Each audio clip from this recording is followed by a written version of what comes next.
le second épisode axé sur l'emprise sur l'enfant, nous avons eu l'honneur de recevoir Maître Ansou Yalaz et Maître Héloïse Kawaishi, respectivement des cabinets Chauveau, Mulon et Associés et Passis Lexis Family Law, et Monsieur Nicolas Jaquette, expert conseil sur les dérives sectaires. Dans le premier épisode, nous avons défini l'emprise, appréhendée du côté de la victime, comme le phénomène par lequel une personne se retrouve dans une situation de dépendance et de vulnérabilité vis-à-vis d'une autre.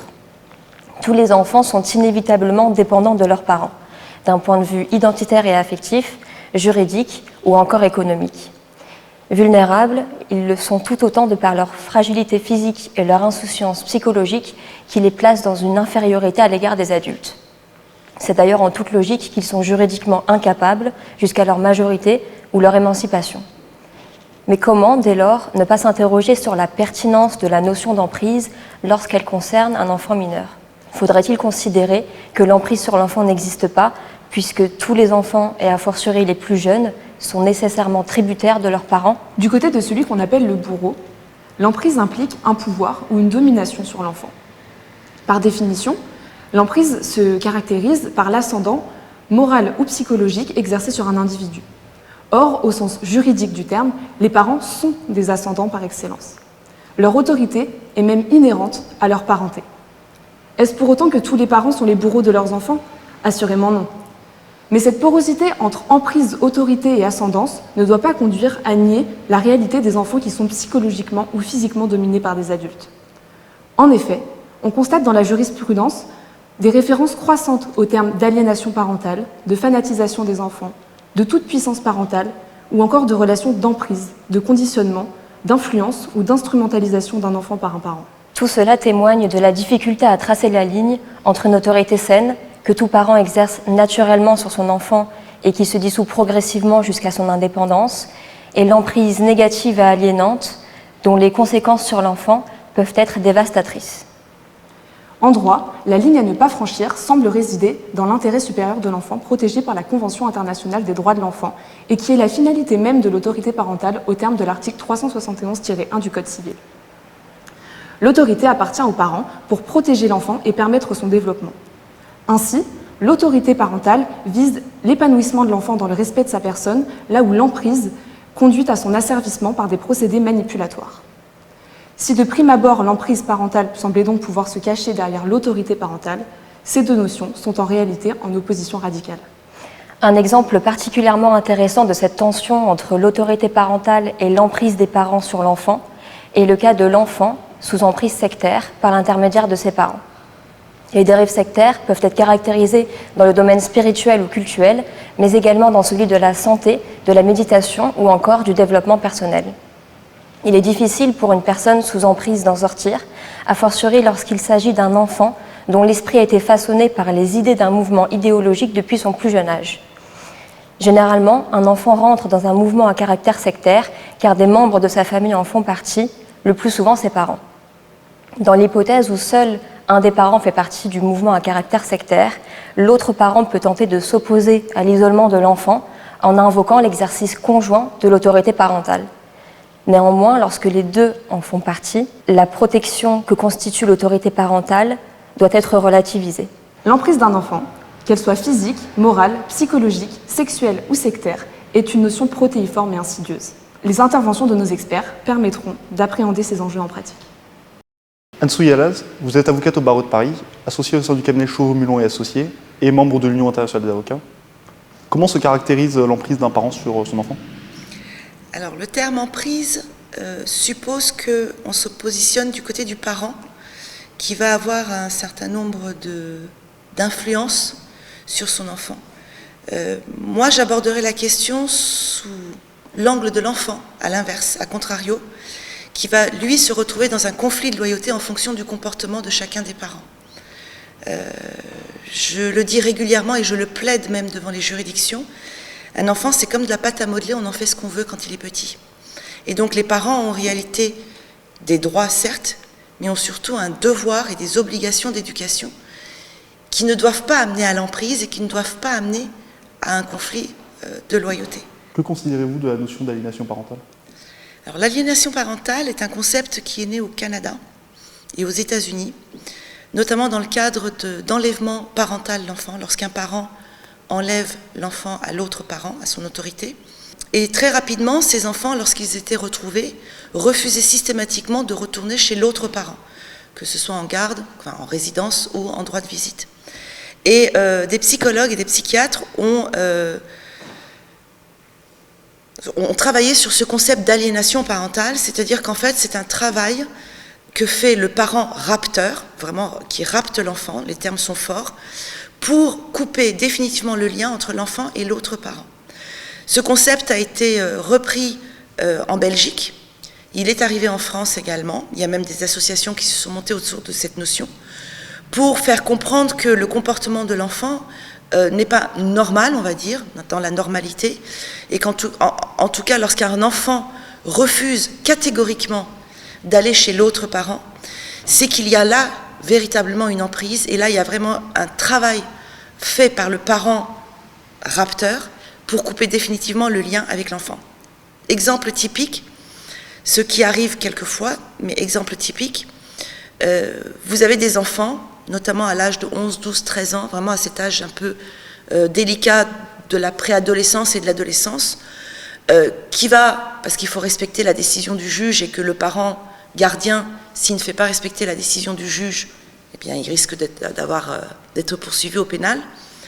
Vous avez des enfants qui vont aller chez l'autre parent, mais qui vont être tyranniques, qui vont casser la télé, qui vont casser les meubles, qui vont fuguer, qui vont avoir un comportement extrêmement violent vis-à-vis d'eux-mêmes et vis-à-vis de l'autre parent. Ça, c'est l'aliénation parentale. Les juridictions françaises et les experts judiciaires français ne vont pas sur ce concept-là. C'est très contesté, mais on peut revenir sur la notion de conflit de loyauté qui permet également d'expliquer ces comportements qu'on appelle aliénation parentale. Voilà, il y a un vrai débat autour de cette question, mais in fine, vous avez des enfants qui vont avoir un comportement extrême de rejet vis-à-vis de l'autre parent, et nos juridictions, nos experts ne sont pas toujours armés pour trouver la meilleure solution pour pallier à cette situation qui reste une situation de danger pour l'enfant en réalité. La situation d'emprise sur l'enfant est-elle visible de l'extérieur? Alors c'est une très bonne question, oui et non. La question de la violence, ou la question, moi je vais appeler ça la violence intrafamiliale, elle devient visible d'abord à l'école. Ça peut être en maternelle, puisque maintenant la maternelle est obligatoire, donc ça peut être en maternelle, en primaire ou au collège, où vous allez avoir un changement d'attitude de l'enfant brutal. Donc les enseignants, l'équipe éducative peut le remarquer. Ou à l'inverse, pas du tout, parce que très souvent, les enfants ont une grande capacité de résilience, plus que les adultes, face à la souffrance, face à la douleur, face à la violence. Ils sont beaucoup plus résilients.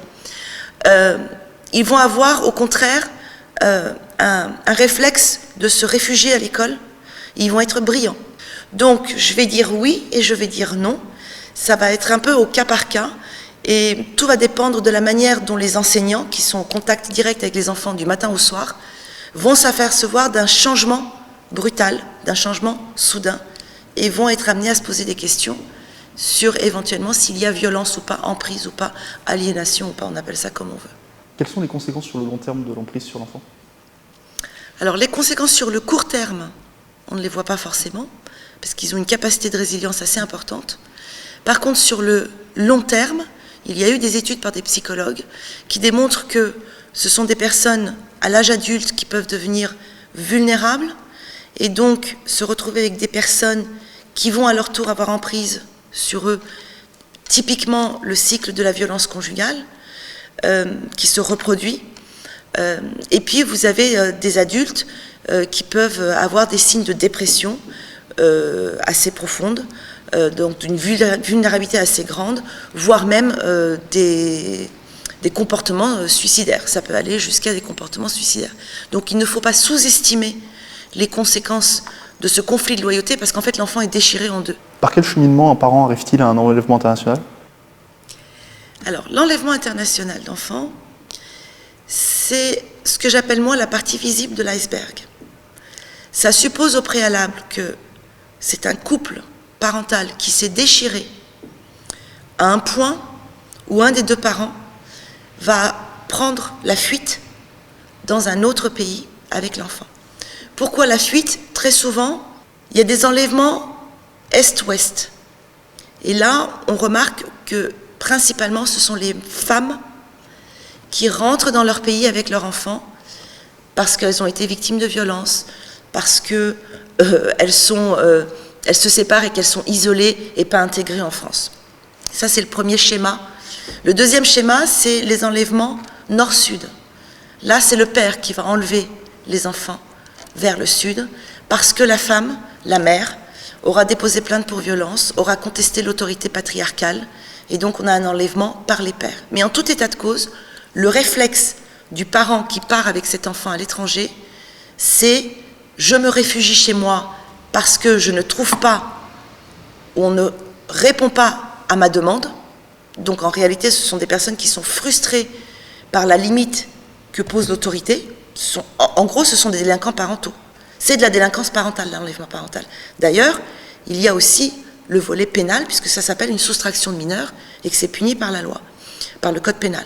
Donc en réalité, c'est un dysfonctionnement parental, ce sont des parents qui sont délinquants, mais qui vont partir avec leur enfant parce que là, on s'aperçoit que l'enfant devient quasiment un objet pour exister, pour justifier ses actes et pour expliquer que finalement, on protège cet enfant de l'autre parent. Alors, l'enlèvement d'enfants, il y a des conventions internationales, il y a des conventions bilatérales, et pour éviter l'aliénation parentale, pour éviter l'emprise, ces instruments internationaux prévoient que les jugements, les audiences de retour, ce qu'on appelle le retour de l'enfant dans le pays de résidence habituelle, doit se faire dans un temps très limité, pour éviter justement que la coupure du lien n'amène à une aliénation parentale ou à une rupture définitive du lien entre l'enfant et le parent qui est victime de l'enlèvement pour le coup. Autrement dit, pour prévenir un enlèvement, parce que c'est ça la vraie question, on a plusieurs instruments. On peut avoir une interdiction de sortie de territoire, mais surtout, il faut que nos juridictions comprennent que lorsqu'il y a un élément d'extranéité et lorsqu'un parent a des comportements déviants, quand je dis déviants, c'est-à-dire ne respecte pas le droit de visite, ne respecte pas l'autorité parentale, le risque d'enlèvement est réel. Et il faut l'entendre, et il faut impérativement mettre en place une interdiction de sortie de territoire. Et ça, c'est un petit peu plus difficile, parce qu'il faut apporter la preuve, et il faut apporter la preuve de quelque chose qui n'est pas encore arrivé. Donc, en réalité, l'enlèvement parental, le parent le voit venir, les juridictions ne le voient pas venir, et en réalité, on intervient a posteriori, mais prévenir un enlèvement, c'est assez compliqué. Comment les magistrats abordent-ils l'emprise sur l'enfant? Alors, les magistrats, on a le juge aux affaires familiales qui a une certaine compétence, le juge des enfants qui a une autre compétence, et il ne faut pas oublier le juge correctionnel qui intervient lorsqu'il y a des violences intrafamiliales et conjugales, qui va aussi intervenir à son stade. Le juge aux affaires familiales et le juge des enfants va a priori ordonner une expertise médico-psychologique, une expertise psychiatrique, une enquête sociale, ou pour le juge des enfants, une mesure d'investigation judiciaire et éducative. Et c'est à ce moment-là, avec les intervenants extérieurs qui vont être désignés par les juges, qu'on va avoir accès au mode de fonctionnement familial et à la manière dont un parent se comporte avec l'enfant, l'autre parent se comporte avec l'enfant, et comment chaque parent respecte la place de l'autre. Parce que fondamentalement, le principe est un bon parent, celui qui respecte la place de l'autre parent. C'est pas celui qui donne à manger, qui s'occupe de l'enfant, qui fait les devoirs, qui l'emmène à l'école, etc., etc. Oui, bien sûr. Mais judiciairement, pour le juge, le bon parent, c'est celui qui est capable de respecter la place de l'autre parent. À partir de là, dans les expertises, on va avoir le mode de fonctionnement ou de dysfonctionnement parental, et c'est là que le juge va adapter sa décision et en tout cas mettre en place des modalités d'exercice de l'autorité parentale en fonction du comportement de chacun des parents. Si typiquement une mère, parce que souvent ce sont les mères, les femmes, ne laisse aucune place au père, il est bien évident que pour que le père existe dans la vie de l'enfant, le juge va devenir le tiers qui permet à l'enfant de s'épanouir et donc va mettre en place une résidence alternée. Une semaine, 5 jours, peu importe. À l'inverse, s'il y a des violences conjugales devant l'enfant ou sur l'enfant, des violences sur mineurs, le juge va mettre en place des droits de visite médiatisés pour protéger l'enfant. Donc, ça va être au cas par cas. Mais le juge des enfants qui va intervenir en même temps que le juge des affaires familiales va lui mettre en place des mesures éducatives avec des éducateurs et des psychologues qui vont être là pour accompagner les parents dans leur parentalité, mais surtout veiller à ce que l'enfant ne soit pas en danger par le comportement de l'un ou par le comportement de l'autre. Le juge correctionnel, lui, il va intervenir vraiment dans des situations extrêmes, puisque désormais, il peut, dans le cadre pénal, faire application du Code civil et déchoir l'autorité parentale du parent violent. Donc il va venir en amont, en fin de course, si je puis dire, pour vraiment mettre en place une protection définitive, parce que le parent violent n'a pas été capable de se remettre en cause, de faire un suivi psychologique, de se faire soigner en réalité, parce que c'est une pathologie, de se faire prendre en charge, et que l'objectif, in fine, c'est la protection de l'enfant, puisqu'il est mineur, vulnérable. Donc, il faut bien comprendre que la question de l'emprise de l'enfant, elle doit passer par 3 prismes, par 3 juridictions, qui ont des compétences complémentaires. Et d'ailleurs, c'est pour ça qu'on est en train de réfléchir sur un super juge qui ferait un peu les 3, qui interviendrait dans les 3 domaines. C'est en débat, c'est une vraie question. Mais nous avons un système, en tout cas, dans le Code civil et dans le Code pénal, où tout est complémentaire et il faut réussir à adapter et à aller chercher la loi applicable au bon moment pour protéger l'enfant de l'emprise. Nicolas Jacquette, vous êtes expert conseil sur les dérives sectaires. Vous travaillez notamment avec des associations, des avocats et intervenez à l'École nationale de la magistrature. Quelles sont les caractéristiques de l'emprise sectaire sur le mineur ?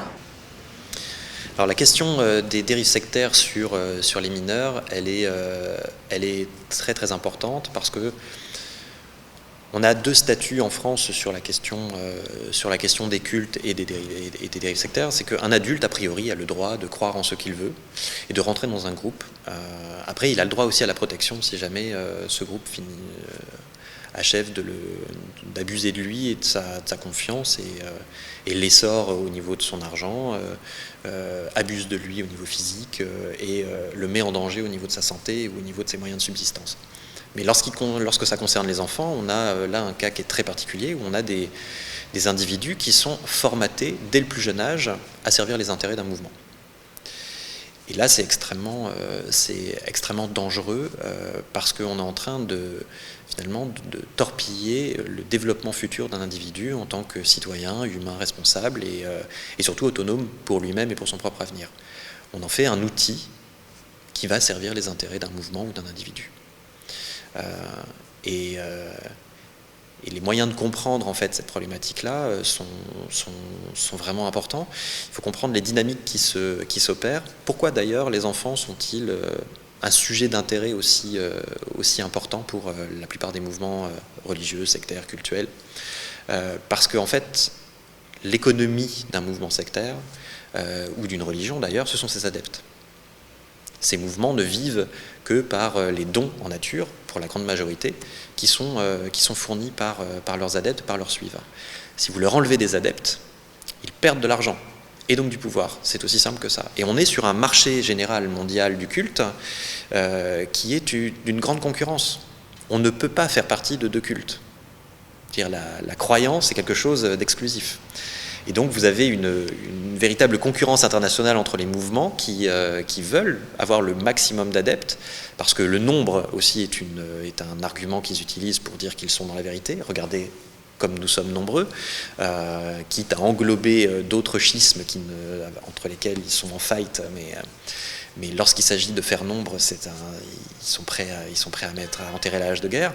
Mais en tout cas, faire un maximum d'adeptes, s'assurer d'avoir pour l'avenir ce cheptel de suivants qui vont participer au financement de l'organisation est essentiel. Et donc finalement, préparer des enfants à être à l'âge adulte d'ores et déjà des adeptes préparés, assurés, c'est un enjeu de survie pour la plupart des mouvements sectaires et aussi des mouvements cultuels. Donc les enfants sont un enjeu de conquête qui est essentiel. Et tout va être fait pour les incorporer dès le plus jeune âge et avec un maximum d'activité, de temps. Certains mouvements même retirent les enfants à leurs parents et assurent le fait de les élever à la place des parents. Il y a un certain nombre d'ashrams qui ont été qui ont pratiqué ce genre d'action, et puis il y a des adultes maintenant qui ont vécu ces enfances-là et qui sont en train de témoigner aujourd'hui des conséquences dramatiques que ça a eu sur leur développement affectif, et puis sur le fait qu'ils ont été utilisés comme une ressource aussi de travail non déclaré au sein de ces différentes institutions. Donc les enfants aussi sont placés dans une vision du monde dans la plupart de ces mouvements qui ne permet pas d'être confronté à une alternative. Lorsqu'on est un adulte, qu'on a connu la vie qu'on peut appeler normale, puis qu'on rentre dans un mouvement qui manifeste des dérives sectaires, on a quand même un espèce d'étalon de comparaison. Pour un enfant, non. Sa réalité, sa vérité, puisque c'est le mot que aiment à utiliser la plupart de ces mouvements, va être entièrement conditionnée par le mouvement, dans sa totalité. Et tous les aspects de sa vie, mais vraiment tous, vont être régentés par le mouvement. Ça va de la façon dont il peut s'habiller, les choses qu'il peut lire, les gens qu'il peut fréquenter, la façon dont il va pouvoir envisager sa vie amoureuse, les choses qu'il va apprendre. Il y a un certain nombre de mouvements qui, avant même que les enfants rentrent à l'école, si tant est qu'ils vont dans l'école publique, parce que vous avez un certain nombre de mouvements et d'individus qui utilisent la possibilité de déscolariser les enfants et de leur donner une scolarité à la maison pour finalement les couper du tronc commun de l'éducation et utiliser aussi ce biais de la formation à domicile pour formater encore davantage les enfants. Mais quand vous avez des enfants qui vont dans l'école publique, ils sont préparés, avant même d'y entrer, à considérer que tout ce qui ne correspondra pas au credo du mouvement dans lequel ils ont grandi soit considéré comme un mensonge. Mais qu'il faut quand même l'apprendre par cœur pour avoir de bonnes notes, pour donner une bonne image. Là aussi, vous avez un enjeu qui est essentiel pour tous ces mouvements, c'est de donner une bonne image. Et ils vont formater les enfants afin de participer à être des VRP, des démonstrateurs en puissance de à quel point ce mouvement est merveilleux et d'en faire aussi des prédicateurs, des convoyeurs finalement du dogme à d'autres enfants, à leurs parents, en utilisant le moyen des enfants pour trouver d'autres moyens de faire du prosélytisme. Pourquoi dénoncer des dérives sectaires est-il si difficile pour une victime sous emprise? Alors, la difficulté pour une victime de dénoncer l'emprise sectaire, c'est qu'il faut déjà être conscient qu'on a subi une dérive sectaire, et c'est loin d'être aisé. Notamment quand on a grandi dans un mouvement, la totalité de ce qui fait votre vie, la réalité dans laquelle vous avez grandi, vous n'avez connu que ça. C'est extrêmement difficile de se dire que d'autres modèles existent, que la façon dont vous avez grandi n'était pas normale, qu'elle n'a pas participé à votre développement affectif, à votre développement intellectuel, à votre développement social, au développement de vous en tant que futur citoyen. Tout ça, vous n'en avez pas conscience. C'est qu'au moment où vous sortez que vous voyez le gap qui existe entre votre vie et celle qu'ont menée bien d'autres individus que vous croisez.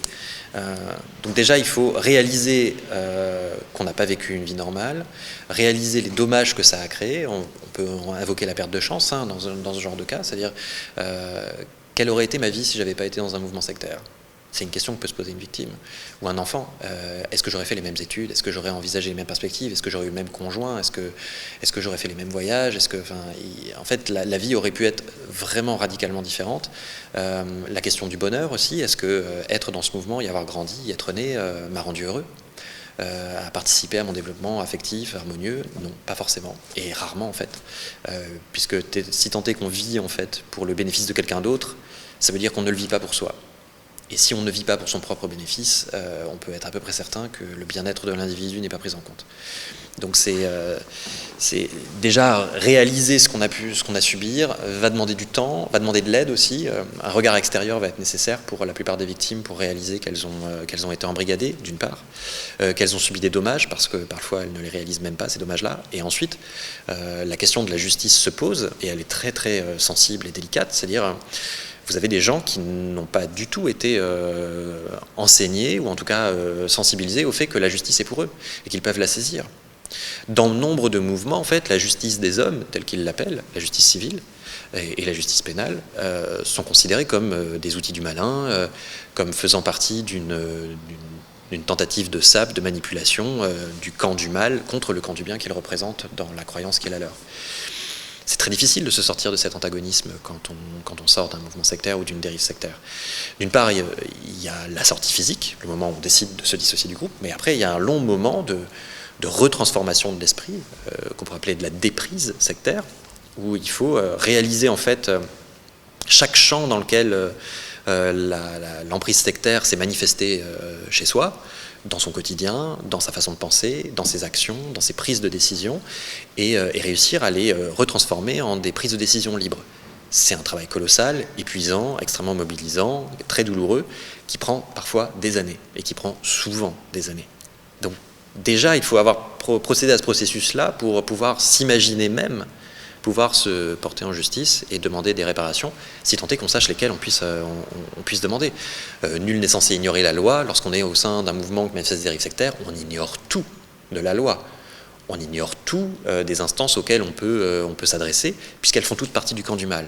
Donc de toute façon, spontanément, quelqu'un qui a grandi dans une dérive sectaire ne sera pas porté à aller porter plainte à la police, ne sera pas porté à aller porter plainte devant un tribunal, ne sera pas porté à aller non plus demander justice pour ce qu'il a subi. D'autant plus que souvent quand il sort, il est seul, isolé. La plupart des mouvements pratiquent une forme d'autarcie, où ils imposent à l'adepte et aux enfants notamment de n'avoir des relations qu'au sein du groupe, qu'au sein du mouvement. Et cette espèce d'ultra-cellule familiale recomposée autour d'une croyance est extrêmement douloureuse à quitter, parce que vous avez un individu qui perd tout son champ affectif et qui débarque dans un monde qu'il a appris à détester, dont il a appris à avoir peur et où il ne connaît personne. Il faut réaliser ce que ça représente pour un individu, le sentiment d'isolement, après en plus avoir eu la force de s'arracher à une emprise sectaire, de se retrouver seul, isolé dans un monde qu'il a été programmé à ne pas comprendre, et dans lequel il était programmé à ne pas se sentir bien. C'est terrible. C'est vraiment un sentiment, une sensation physique d'isolement qui rend malade, physiquement, vraiment. C'est assez colossal. Et c'est difficile pour les gens qui n'ont pas vécu ça de le réaliser. Déjà, ça c'est la première thématique en fait, c'est que la personne va déjà devoir se reconstruire un entourage avant d'avoir la force de pouvoir se dire tiens, est-ce que je me porte en justice, sachant que il va être confronté à un certain nombre de présupposés, de biais à l'intérieur de son esprit en ce qui concerne la justice. D'une part, il a sans doute encore des proches, parfois de la famille, souvent de la famille, qui sont encore dans le mouvement. Et il va être pris dans un conflit de loyauté. C'est-à-dire, il va se dire, si j'attaque le mouvement, j'attaque mes proches. Il faut bien réaliser que la plupart des gens qui se disent croyants disent « je suis croyant ». C'est très intéressant. Ils ne croient pas en quelque chose. Ils définissent leur identité. Intrinsèquement, leur identité devient celle de quelqu'un qui croit. Ce qui fait que si vous attaquez la croyance de cet individu-là, vous l'attaquez en tant qu'être, dans la façon dont il se détermine lui-même. C'est extrêmement vicieux et pervers, cette façon dont la plupart des mouvements utilisent le vocabulaire et la façon dont les gens se définissent, mais ça crée en fait une grande puissance de cohésion. C'est-à-dire si vous attaquez le mouvement, vous attaquez les individus. Aucune dissociation n'existe pour eux dans leur esprit. Ça n'est pas les dogmes que vous attaquez, c'est eux. Et si vous avez quelqu'un qui vient de votre famille, qui porte plainte contre un mouvement, un gourou ou un manipulateur, tous les gens qui étaient ses proches avant vont se sentir personnellement attaqués dans ce qu'ils sont, puisque le fait d'appartenir à ce mouvement fait partie de leur identité. Donc ça déjà, c'est une douleur par prévention, par avance, dont il est conscient et qui peut le faire reculer. C'est une première chose. La deuxième chose, c'est que la plupart des gens qui dirigent ces mouvements, ou des gourous, ou des manipulateurs, arrivent en fait à persuader ceux qui les entourent de leur toute-puissance. Et cette idée de leur toute-puissance ne va pas disparaître instantanément. Et donc l'individu qui en est sorti, au moment où il va se dire « je veux porter plainte », va se dire « mais si je porte plainte, je vais être confronté à quelqu'un qui est tout-puissant. Je vais forcément perdre. » Et qui veut se lancer dans une bataille juridique si elle est perdue d'avance ? Donc il faut déjà réussir à déconstruire cette aura de toute-puissance qui a été construite, et parfois que les anciens adeptes gardent encore à l'intérieur d'eux-mêmes pendant des années. Après, la troisième question aussi qui se pose, et qui là relève d'une puissance réelle, c'est que certains de ces groupes et ces individus, en essorant leurs adeptes et en prenant leur argent, sont très riches, bénéficient de moyens. Et on sait que dans le système judiciaire, même le français, la différence de moyens permet d'envisager des affaires juridiques sur des temps plus ou moins longs. Et lorsque vous avez des individus qui ont été désociabilisés et qui sont sortis d'un mouvement sectaire, il y en a beaucoup pour qui les questions d'assurer leur survie sont réelles. Parfois, ils n'ont pas de travail, ils ont été au service du mouvement, ils n'ont pas cotisé ni à la Sécu, ni à la retraite pendant des années. Ils sont avec des véritables carences en termes d'éducation et de fonctionnements sociaux qui font que c'est très difficile de pouvoir trouver du travail. Pour certains, ils sont dans un état de dénuement qui est colossal. Envisager de se porter en justice en face d'une organisation ou d'un individu qui lui bénéficie de moyens colossaux, parfois qui se chiffrent en millions d'euros, vous avez là un individu ou un mouvement qui est tout à fait capable de faire durer la procédure, de report en essorant financièrement son adversaire. Même s'il avait toutes les raisons de gagner, il finira par lâcher. Donc ça, ce combat inégal en termes de moyens, il en dissuade encore d'autres de se porter en justice. Donc vous avez là en fait beaucoup d'éléments qui vont faire que peu de sortants vont se porter en justice, vont porter plainte, vont demander réparation. Extrêmement peu. Ça demande, en fait, on a l'impression d'être en face, lorsqu'on est un adepte dans cette situation, d'un mur gigantesque et absolument aucune aspérité sur comment pouvoir le grimper. Et absolument aucun outil autour de soi sur comment être aidé, par où passer, qui solliciter. Pas d'aide financière pour pouvoir se lancer dans ce genre de bataille, pas de soutien au niveau psychologique. Les psychologues ou les psychanalystes qui existent et qui sont spécialistes sur le domaine des dérives sectaires sont extrêmement rares et donc qui sont extrêmement sollicités. Il y a une véritable carence dans le domaine. La plupart des gens qui travaillent dans le domaine de la justice, avocats, magistrats, n'appréhendent pas la question des dérives sectaires pour la grande majorité. C'est un sujet qui met d'ailleurs un certain nombre mal à l'aise, parce que quand on touche au culte, par dérivation, en général, ça fait résonner un passé personnel, des croyances qui sont dans une forme de tradition familiale, ou qui sont des choses très actuelles pour certains d'entre eux.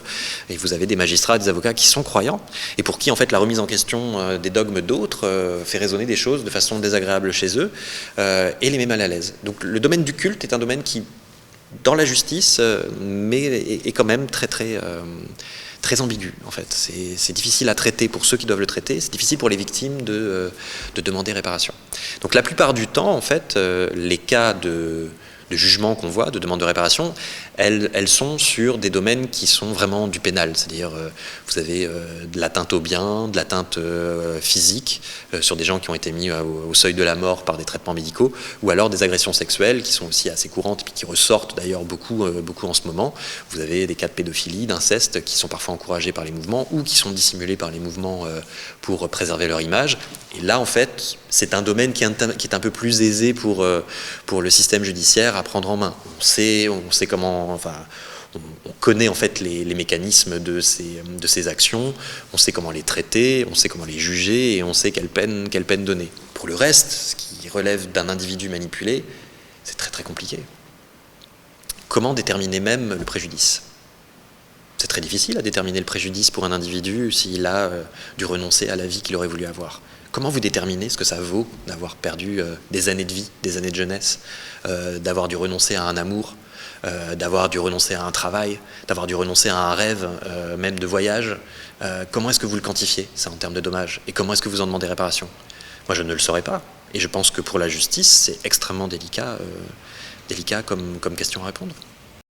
Avocate en droit de la famille et en droit pénal, Maître Héloïse Kawaishi va répondre à nos questions sur l'emprise des parents sur l'enfant.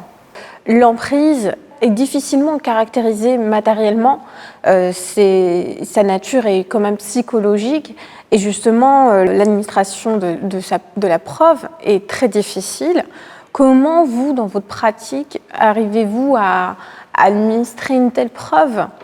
Alors c'est une très bonne question. Si j'avais la réponse, déjà, je vous la donnerais tout de suite, mais on sent bien déjà que la justice, vous comprenez qu'elle n'est pas là pour la vérité, elle est là pour une vérité judiciaire. Donc toute la question, c'est qu'est-ce que j'ai comme preuve ? Effectivement. Comment je vais prouver la manipulation ? Elle va être très délicate à prouver. En théorie, si on est sur du harcèlement, si on est sur une forme de harcèlement, la preuve pénale, la preuve avec des enregistrements, avec de l'enregistrement vidéo, pour être audio, pour être recevable. Mais comment voulez-vous prouver et aller mettre un enfant au milieu de la situation en mettant un micro sur l'enfant ou sur le sac de l'enfant? Ce serait totalement, à mon sens, excessif. Donc, prouver l'emprise sur l'enfant, ça signifie la plupart du temps que la preuve peut être apportée quand les personnes sont encore en couple. Quand les personnes sont encore en couple, le problème, c'est qu'elles mettent en général plusieurs années, parfois 20 ans, 25 ans, pour comprendre la manipulation. Et alors, comment la rapporter? Je pense à mes dossiers, comment j'ai réussi à la prouver, l'emprise. Elle est très difficile parce que les magistrats n'en veulent pas de cette emprise. Comment je la prouve? Je la prouve avec des mails, je la prouve avec des textos, je la prouve parfois avec des insultes, mais les insultes écrites, c'est extrêmement rare. En pratique, un manipulateur, il est bien trop intelligent pour aller insulter à l'écrit ou faire des menaces de mort à l'écrit. Aujourd'hui, vous voyez le paradoxe, on n'arrive pas à les prouver. Et la situation, elle ne peut pas rester comme ça, parce qu'on n'est pas pris au sérieux, et c'est des vies entières qui sont détruites. Parce qu'un enfant qui est victime de manipulation, un enfant qui est victime d'emprise, il va répéter ce schéma par la suite. Il n'a qu'une solution pour s'en sortir, c'est faire un accompagnement par un pédopsychiatre en premier lieu, sauf qu'il faut un accord des deux parents, et qu'à défaut d'accord, ce sera le juge qui tranchera. Et qu'une fois qu'on a cet accompagnement par le pédopsychiatre, d'abord l'enfant peut être très jeune, donc ça peut être compliqué quand même d'avoir une communication avec une conscience suffisante de soi-même. Et après, on arrive dans la crise d'adolescence. La prise de conscience peut être plus importante, mais la plupart du temps, c'est une fois adulte que les dégâts, que la prise de conscience des souffrances, des dégâts, des préjudices va se faire, et que l'accompagnement psychologique va permettre à la personne de retrouver toute sa place, d'avoir toute sa conscience. Il y en a plus jeunes qui arrivent, mais c'est quand même assez rare dans mes dossiers. En fait, ce qui est intéressant, c'est ça que je voudrais vraiment, ça c'est une idée à mon sens qui est essentielle, c'est que les phénomènes d'emprise, qu'ils soient sur les parents, les enfants, peu importe la personne, en fait c'est toujours les mêmes schémas, c'est toujours la même répétition. Et une fois que vous avez détecté ça, vous pouvez ensuite arriver à les repérer très facilement. Vous avez le premier, j'en ai parlé là tout à l'heure déjà, la victimisation, c'est du grand classique, mais allez prouver la victimisation. Comment vous la prouvez, la victimisation? Il se plaint tout le temps, ok, mais on a un doute, c'est quand même difficile d'apprécier un préjudice. Il va faire douter la personne de la victime de la manipulation, l'enfant par exemple, de ce qu'il a vu. Mais comment vous allez prouver ça? En fait, le problème, c'est que toutes les composantes de la manipulation sont en elles-mêmes difficiles à prouver. Donc, comment on fait pour trouver cet équilibre entre une appréciation plus large de la preuve qui est nécessaire pour qualifier l'emprise et le respect du droit, puisqu'on n'est pas là non plus pour rendre des décisions de justice fondées sur les déclarations de chacun. Et cet équilibre, je ne l'ai pas. Je ne l'ai pas, et c'est problématique parce que c'est des enfants, c'est des familles qui en souffrent, et c'est un phénomène qui se répète. Et puis surtout, comment voulez-vous prouver l'emprise d'un parent vis-à-vis d'un manipulateur alors que ce parent apparaît comme le parent parfait? C'est celui qui va aller vous demander des attestations, c'est celui qui va se faire passer pour la meilleure des personnes. Ce n'est pas concevable quand on est à peu près sain, quand on n'a pas une volonté de faire du mal à l'autre, c'est inconcevable d'imaginer ce qu'ils sont capables de faire. C'est pas possible. Ils ont la maturité d'un enfant de 4-5 ans avec leur enfant, ou avec n'importe qui. Je dirais entre 4 et 8 ans. C'est ce que dit Christelle Petit-Colin dans ses fameux ouvrages « Divorcer d'un manipulateur, protéger le parent manipulateur, échapper à un manipulateur ». Et c'est exactement ce qu'on voit, c'est qu'ils n'ont aucune gêne. Et on se dit, mais comment c'est possible d'en arriver à ce niveau-là? Mais aucun problème. Et souvent, les personnes, le problème, c'est qu'elles viennent me voir en situation de crise en matière d'emprise. Que ce soit les enfants d'ailleurs, peu importe qui, les enfants, les adultes, ils viennent me voir en situation de crise. Alors que si ces personnes avaient bénéficié d'un accompagnement psychologique bien plus antérieur à la situation de crise, eh bien ils auraient été capables de se libérer. Mais on ne sort pas, que ce soit pour un enfant ou un adulte, on ne sort pas d'une situation d'emprise. C'est très rare d'en sortir sans violence. La rupture se fait la plupart du temps avec de la violence. Parce que le propre de l'emprise, c'est que le parent manipulateur, en fait, ça va être son joujou, c'est son jouet. Il a besoin d'exercer sa puissance vis-à-vis de l'enfant. Et l'enfant se retrouve dans un conflit d'une